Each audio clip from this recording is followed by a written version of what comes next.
Welcome back, everyone. I'm the Book Guy, and today we're talking about the Dark Shores series by Elliot Brooks. Many of you will already know Elliot. She's been in the Booktube world for over 8 years now. If you've ever watched her channel, you know she's incredibly smart, very genuine, and has a wealth of knowledge about books. Also, she owns Luna Bear, literally the greatest dog on the planet. Now, I'm a big fan of Elliot's. In fact, my third book is literally dedicated in part to her.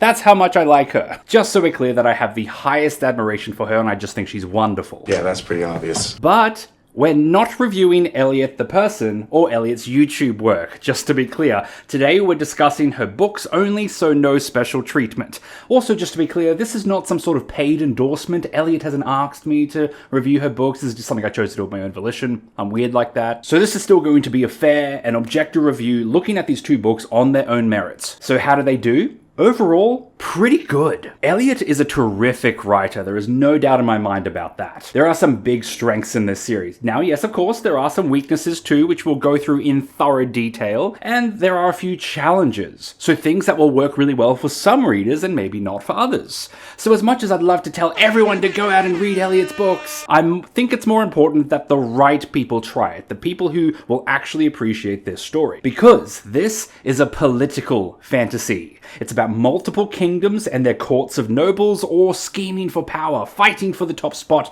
with complex conspiracies. There's manipulations and machinations. Of course, there's still lots of fantasy elements like magic and dragons and big fantasy action scenes that feature quite prominently too, but the main plot is about political intrigue. It's also worth noting up front that Book 1, Peace and Turmoil, was published way back in 2019, and then 6 years later, Remnants of Dawn came out. So that's a long time between projects, and that's why there is a pretty significant increase in the quality of writing in Book 2. Elliot was clearly doing a training montage in that time. What happens in the montage stays in the montage. But I'd love for more people to try this series. Can you believe Book 2 has only 8 ratings on Goodreads? And one of those is mine. People are sleeping on this book, and more people need to try it out. Okay, sorry for the long intro today. Let me pitch these two novels to you spoiler-free and objectively. Ultimately, I want to help you decide if you think they're going to be the right books for you. And there's a link in the description to her books if you do decide to take the plunge. Let's begin. The King of Zenith is dying. Princess Guinevere is the king's heir, and she's set to inherit the throne years before she's ready.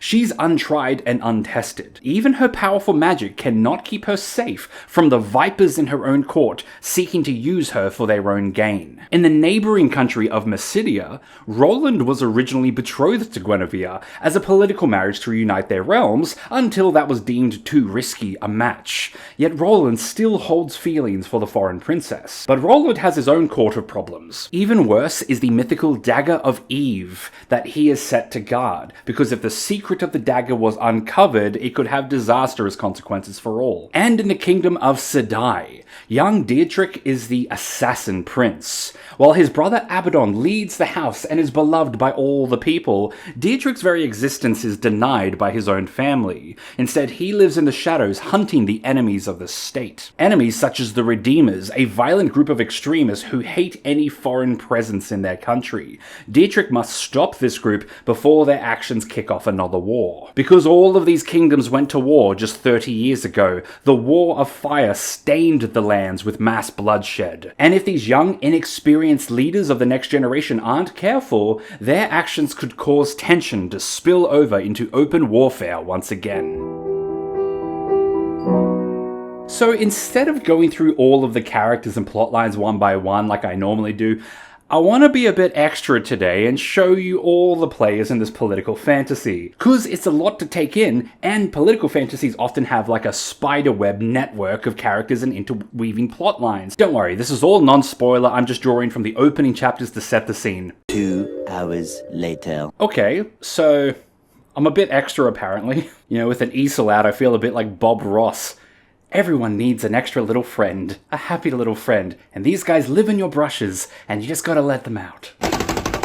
and just beat the devil out of him. Okay, so first we have three main countries in this world. We have Zenith, Mysidia, and Sedai. Each of these countries has a corresponding protagonist at the forefront of their story, and each of them have a respective court of players in this game. I should add up front, there is a little bit of cultural differences between the three countries. So Zenith up here is the realm of scholars, because of their schools and universities, so they're the nerds. Nerds.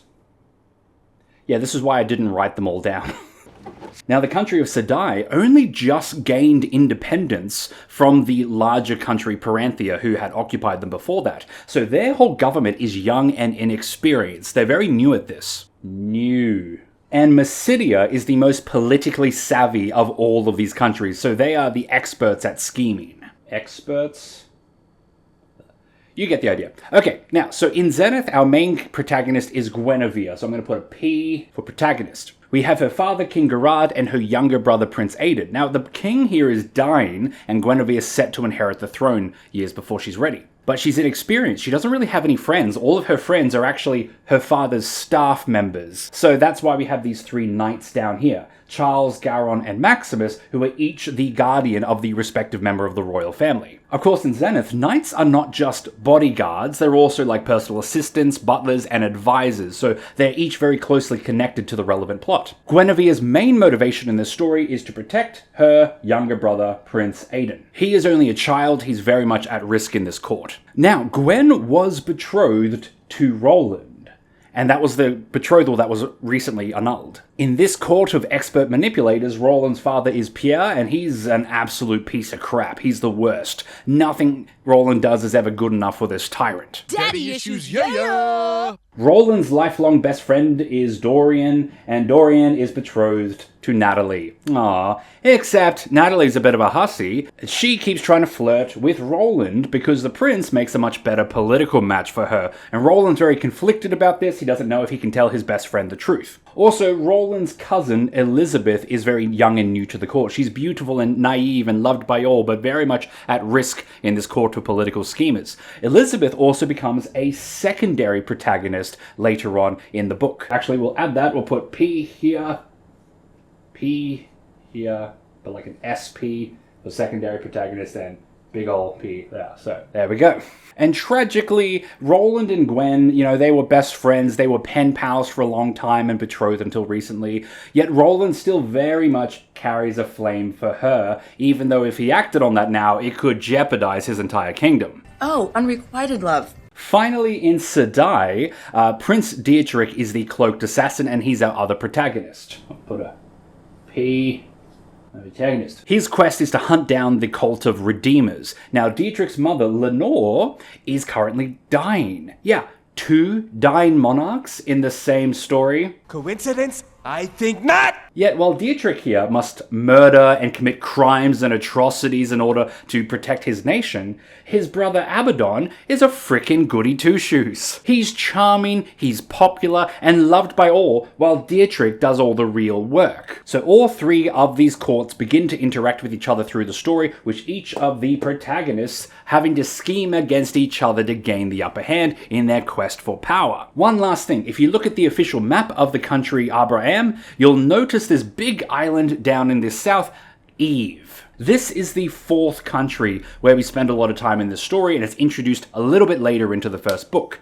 Eve is a realm of magic and mysteries. This mystery gets more mysterious every minute! So while I won't get into that whole court because it is very much secondary, I will just highlight that there is one other protagonist here, which is Zodia. She's yet another princess. Yes, all of our protagonists are either princes or princesses. Except the secondary protagonist, Elizabeth. It's fine. So our protagonist Zodia dreams of traveling to the main continent and seeing all the big cities of stone. Yet hers is a world of magic, and she is blessed/cursed with the gift of visions, and she foretells the downfall of all the other courts. Oh, dang. Much of the story of this book kicks off when Roland in Mysidia hosts a big party to celebrate 30 years of peace since the War of Fire ended, except getting all of these factions back together may have some unintended consequences. I'll highlight one other thing while I'm here. So I've mentioned that Elizabeth becomes a secondary protagonist as the story progresses. In Book 2, these characters, Natalie and Prince Abaddon also becomes secondary protagonists, so they take over a little bit more and have more involvement in the story. But as you can see overall, this is all a bit of a complex web of characters and plot lines all overlapping, and I am simplifying this a little bit as well. It's all a natural part of the genre itself. Thank you, whiteboard.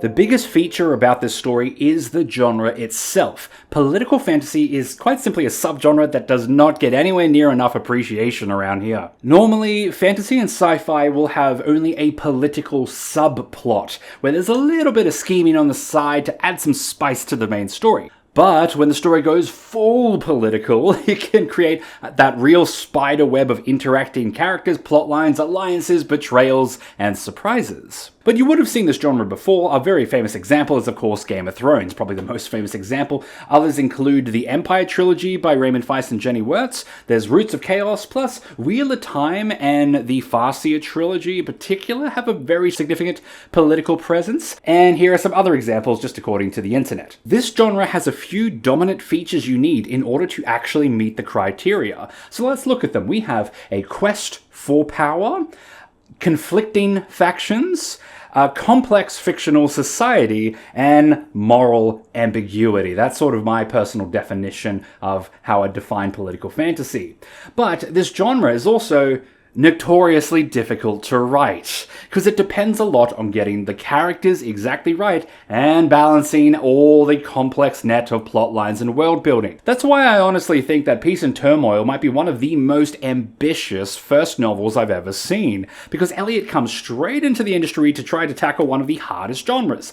Let's look at how it goes at that. So the first criteria, quest for power.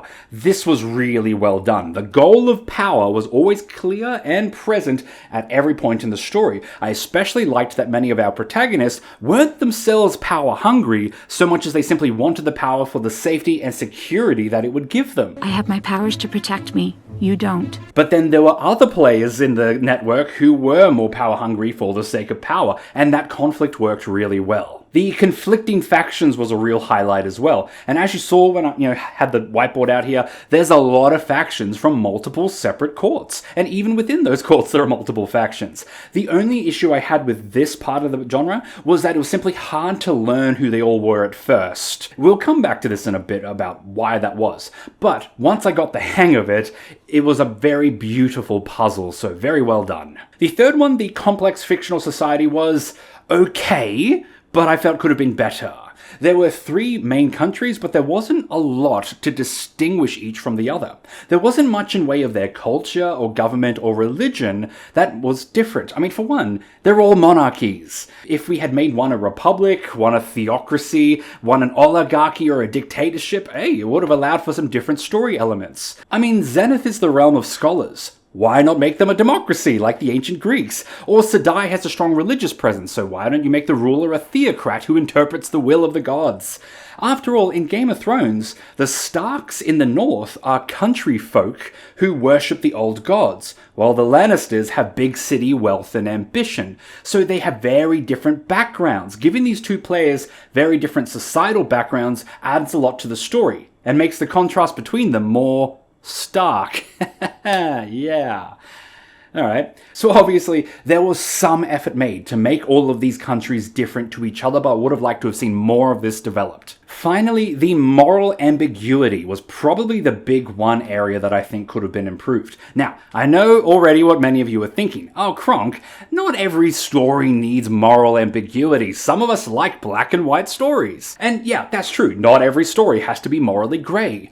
But political fantasies kinda do. Much of the tension in the story comes from the 3 countries having 3 very different sets of needs. All our protagonists are young and inexperienced, so the tension is more about their practical needs and wants rather than moral uncertainty. Remember, in real-world politics, you never know if someone's telling the truth or lying. The only way to tell is based on their moral character. So in politics, morality is everything. Morality is political. I just didn't feel like Dark Shores explored the morality enough. Again, compare this to Game of Thrones and Ned Stark's good idealism that makes him naive at dealing with the evil Cersei and far too trusting of the more neutral Jaime. Political fantasies benefit from a wide use of the alignment chart, so morally good characters can be taken advantage of by evil characters or be easily betrayed by neutral characters who are known to lie and charm. You need that moral uncertainty to create real tension. Show that any character could be anywhere on the morality scale and you don't really know if you can trust them. I think Dark Shores would have benefited from much more intensely evil characters or unpredictable, morally neutral characters. I say all this because of one plotline in particular, the assassin prince Dietrich and his brother Abaddon, the perfect golden child. These two brothers were very much the chaotic good assassin and the lawful good prince in front of the camera, and this is easily the best part of the whole series. The tension between these two was my favorite part across both books. The plotline was just 10 out of 10 for me the whole time. And that's largely because of the successful use of moral ambiguity to create tension between them. That's the stuff. So I would have liked more of this because it worked so very well when it was used. Finally, the whole point in many ways of political fantasies is to build up to surprise reveals. The betrayal, the backstab. Will our hero outmaneuver everyone, or will it be the Red Wedding? Truth be told, the surprise reveals were my favorite part of both of these two books. They were always worth the read for me because they had a satisfying reveal at the end. It worked so well and it felt earned, and naturally, I can't talk any more about that. Still, I've harped on enough about the political aspects of the story. Let's talk about the more fantastical features. This world also has dragons and magic and powerful artifacts, so it's not all about talking. First, the dragons here are pretty cool. We have long, snake-like dragons, technically called Germanic dragons. These long worms have no limbs, but multiple tails. The older the dragon, the larger it grows and the more tails it has. A truly old worm is 4 times the thickness of a horse and can have up to 7 tails, all of them capable of attacking separately. Everyone in this world just calls dragons fiends because they are hated and despised and considered demonic. And while these dragons do appear as just wild animals, there is a lot more to the dragons than we see at first. The people of Eve know a lot more about dragons than they're letting on. Alright then, keep your secrets. Also, there is a magic system, so people draw on auras to fuel their magic. Auras come from life itself, and at the moment of a person's death, their entire life force is expelled at once in a burst of aura. Mages in this world can summon these auras to channel the elements of fire, earth, air, and water. There's 2 special uses of the magic which I thought were particularly clever. First, mages can call on weapons, so literally summon a blade or a shield out of thin air. Sounds pretty cool, definitely useful in a pinch, but it does have its disadvantages. Lose your mental concentration mid-fight, and the spell breaks, causing the weapon to disappear. Never don't concentrate. Second, mages can imbue objects with power. So they used this technique during the Great War of Fire. Mages would fill the enemy's suits of armors with auras until they exploded, or they filled arrowheads with magic so they'd explode on impact. It was called the War of Fire for good reason. That sucker is well named. Finally, there are certain magical artifacts from the realm of Eve, such as the Dagger of Eve that's on the front cover of Book 1. Many of these artifacts were given as gifts of peace and friendship, but it's not really known what they do. As I'm sure you can see, all of this fantasy stuff is pretty cool. My only issue with it is that we don't see enough of it. You see, all this stuff about dragons, magic, and cold weapons and artifacts from a foreign nation are exactly the type of things that make this story unique. It makes the world unique. When you write a high fantasy, you have to make it stand out from every other fantasy book on the market and every other fantasy world that exists in the mind of the reader. But we only see a few glimpses of the magic and dragons in the early chapters to actually make this world unique from others. And it isn't until halfway through Book 1 where we really engage with a lot of these fantasy concepts. In fact, I really felt like it wasn't until Book 2 where we properly, finally delved into all the cool stuff. I know I might seem like a little bit of a Neanderthal, being like, where's all the magical action scenes? It's just, I know there's a lot of writing advice out there about don't overwhelm your reader with too much fantasy exposition. And it's good advice. But I've seen a lot of new writers go to the other extreme, where they just give the reader no fantasy exposition at all. Just remember, your reader picked up a fantasy book because they want some fantasy. It's okay to show people your cool ideas. There's a middle ground between actually showing your cool ideas and not bogging down the story with detail. Now, before we go on, everything I've said so far applies equally to both Book 1 and Book 2. However, there is a pretty significant difference between these two books since they were published 6 years apart. One very early in Elliot's YouTube career, and one much later with 6 years of experience added to her skills. So let's focus on them now one by one and look at what makes each of them unique.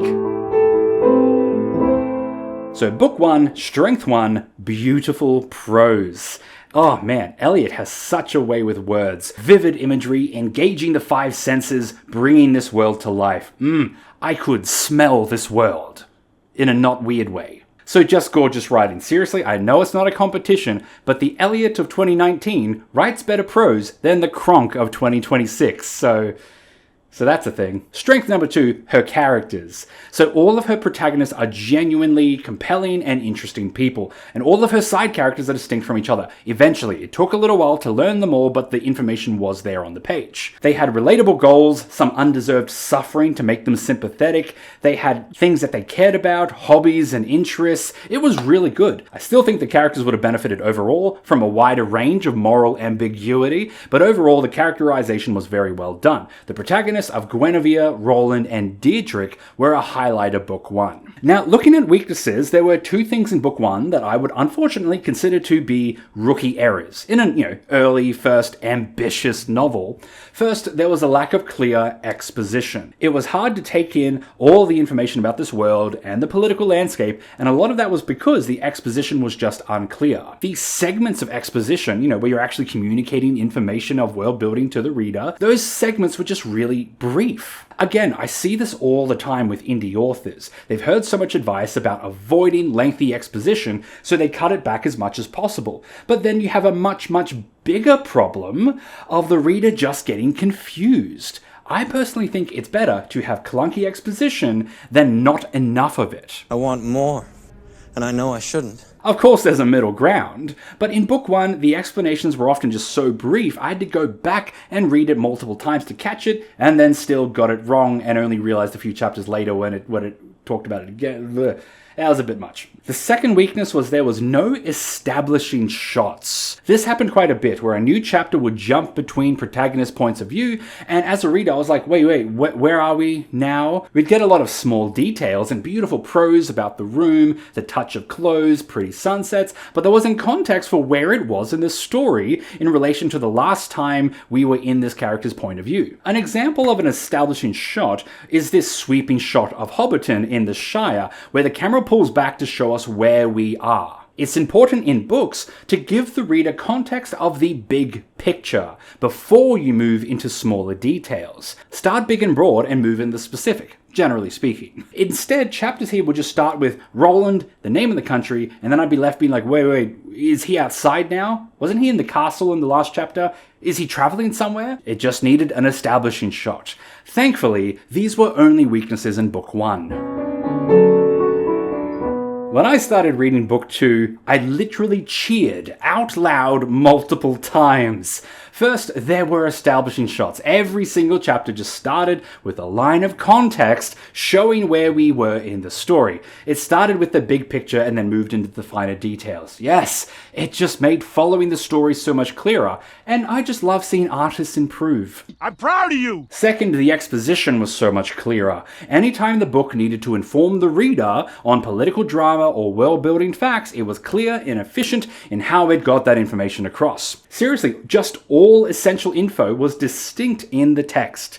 Now, to be clear, I know you might be thinking, oh, that's just because you were in Book 2 and you'd learned everything in Book 1. But no, there were new political developments and new magic was being explained, and it was all coming across with better clarity across all areas. So I swear you could see Elliot's confidence and control as a writer shining through every line of text.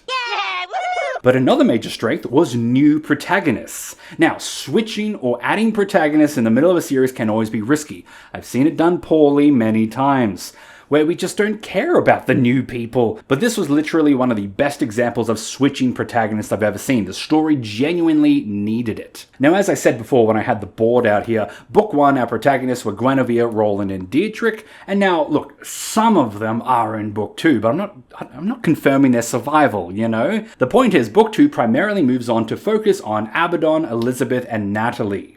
So these three pick up many of the old story threads and expand on their smaller characterization in book 1 and become well-rounded individuals. This was just exceptional, and the handling of the switch out was smooth as silk. Though I admit, I suspect some readers might find that challenging, but personally I thought it was great. Yet another major strength was a lot more high fantasy. So there were more dragons, more magic, and more mysteries. This was great. I personally wanted a lot more of this in book 1, and here it is, finally. All of these were explored further. Unfortunately, I can't really say anything specific about it, which is frustrating because there's some cool stuff, but I'll just say as a long-term fantasy reader, this was exactly what I wanted. I'm so happy. One last strength is, once again, the prose, but I'm listening as a different item here because it's different in book 2. This time the writing uses a lot more internal monologues, where the character thinks through everything. Now, we barely had them in book 1, but in book 2 they're now a major feature. I know some series can overuse internal monologues, but some stories really benefit from it. The Expanse is a great example of using internal monologues to excellent effect, and I think political fantasies is just a genre literally made for the internal monologue idea. Now we have beautiful sequences inside the character's mind as they work through all of their political machinations. They consider the layers of meaning in their companions' words, and I think it's part of why the exposition was also so much clearer. We explored the schemes in greater detail. I think this was a major change between the two books, and I am 100% here for it. As for weaknesses, I've got nothing to add. I know I mentioned earlier, I think the societies could have benefited from being more distinct from one another, and I think the story could use more moral ambiguity, but aside from that, I really had no complaints about Remnants of Dawn. Although I do complain that more people aren't reading it. A quick note on representation, there's a really good ratio of 50-50 male and female characters in these books, both as protagonists and as side characters. It was very well balanced. The women are active characters with agency and influence on the story. I also like that the men weren't just written as incompetent idiots to make the women look better, the men were just as active and competent too. Is that even allowed? There's also a lot of discussions around the issue of race, which I thought were well handled. It comes up constantly with politics from different courts and widespread suspicion of foreign countries. The country of Sedai just gained independence, so they're discovering their national pride for the first time, but also at risk of going into full-on nationalism. Some citizens just want to reject all foreign outside influence, so the racial prejudice is a major theme and it's well handled. That said, I don't believe there were any queer characters. I really don't remember encountering any of them. Which you can debate if you think that's necessary in every single book, but I would have thought that a political fantasy would have found queer characters to be especially beneficial. After all, politics is all about closeted intentions and surprise reveals. So surely the court intrigue would have increased by revealing a secret relationship or a forbidden courtship, but I just can't remember any of that being in there. If there was some small inclusion I've missed, by all means, fact check me on that. As for the content warning, now there was some light action violence, nothing too graphic. There's some assassinating, some dragon fighting, some light backstabbing, metaphorically and literally. Stab, stab, stab! Despite its similarities in the genre to Game of Thrones, you really don't need a strong stomach for this one. There are some mature themes in this, such as abuse of parents, dealing with loss and grief, or dealing with the approaching death of a loved one. There's not much sexual content. In fact, romance had a surprisingly small presence in this story. Seriously, I was fully expecting romance on every second page, but that's just not the case. So there's not really much sex scenes or smut. Just some, light making out sort of thing. And finally, I'm 90% certain that there was no swearing at any point. If there was a single swear word, I literally can't remember it. So think of this like a PG version of Game of Thrones. Now, the big question, what's next? This series is currently not finished. Remnants of Dawn is clearly setting up the next book. I suspect we're going for a trilogy, but I honestly couldn't find any hard information on this. If Elliot's mentioned the future of the series somewhere in a video, please let me know. As it stands, each of these two books ends with quite a bang. There's a big surprise reveal and big action, so there's a sense of satisfaction at the end of each story, but there is still very much more to come. Now, one final thing today. Elliot has been working on the series for over 10 years. You see, I was researching the series pretty extensively, as I do. I was trying to find a map in high res, and in my travels I found this old, out-of-date Facebook page for Elliot Brooks, promoting her upcoming indie book, and the Facebook page actually predates her YouTube channel. It kind of looks like the book was coming out first, and then she started the channel to promote it. So why am I bringing this up? I mean, it does give off stalker vibes, doesn't it? But it was research. Oh, that doesn't help. Look, moving on. The point is, it's just struck me how long Elliot has been working on this series for literally over a decade, spending a big chunk of her life on these books. I would like to see that faith and dedication and hard work be properly rewarded. She's done the hard years of slogging it out. She deserves to have more readers try and appreciate these books. So if nothing else I've said today has impressed you, then at least be impressed by how hard she has worked on writing this series, and the fact that she spent the 6 years between books improving her skills so much. Still, that's all I have for you today. I hope you'll give this series a try. Remember, the link is in the description below. Good luck and happy reading. And thank you for watching. Now please subscribe to the Book Guide channel if you want to see more very thorough book reviews like this one. Let me know your thoughts on Dark Shores. I would love to hear if I've convinced you to read it. Let me know if it's maybe not quite your thing, or if you did read it and had a different take. I'm all open to hearing about that. If you want to support my channel, you can try out my own books, The Immortal Investigations, an urban fantasy series with mystery, monsters, and magic. You can buy something off my shop, such as this very t-shirt, or come follow me on Patreon. I'll see you next time. I hope you enjoy a good book today. Bye.